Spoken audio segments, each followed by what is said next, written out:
Gelin. Assalamu alaykum aziz yurttaşlar. Ina şu ballar yetim bolup kalması üçün sizlerden yardım soruyoruz. Sebebini aytadan bolsak, şu balların enesi Akkan keselinden uçrağan. Bağat tümənin Nayman qışlağında öyləri. Bizlərə iltimas qıldılar, telefon qılıb dərhal yetib gəldik. Atamızdan bir azına məlumat verdi. Assalamu alaikum Özbekistan halkı. Ben şey ikkin arasında ballarda yani, anası yani şimdi Akkan keselgahının uçuragan şunun için şu bu iki bala yetim bolup kalması için sakat peşe insanlardan Özbekistan halkından şu iki bala arasında ballara yardım verişinizi kolunuzdan geldiğince yardım verişinizi sorap kalamam. Sizlərdən iltimas, üzərində telefon nömrələri, üzərində karton nömrələri duradı. Kolunuzdan genç yardım edin. Eksanını kette kiçik bu muydu? Eksan kılıç üçün bir bay oluş şart eməz.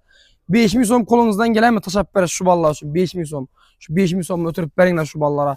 Dama köl bulur diyendi 5000 so'mdan şu çeklim adam taşısan nereye pul olup giderdi. Şu 5000 so'm imkanı bu mindir valla şu videonu tarqatıp verin maksimal derecede gruplara ve istoryalaringize koyup verin hemmenizden yardım soruyoruz. Assalamu aleyküm halkım. İltimas siledi. Koldan gelince yardım verişlerinizi sorayım. İki ferzendim var.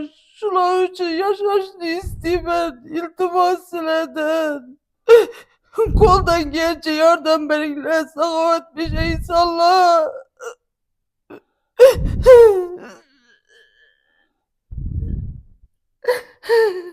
Assalamu alaikum aziz yurttaşlar.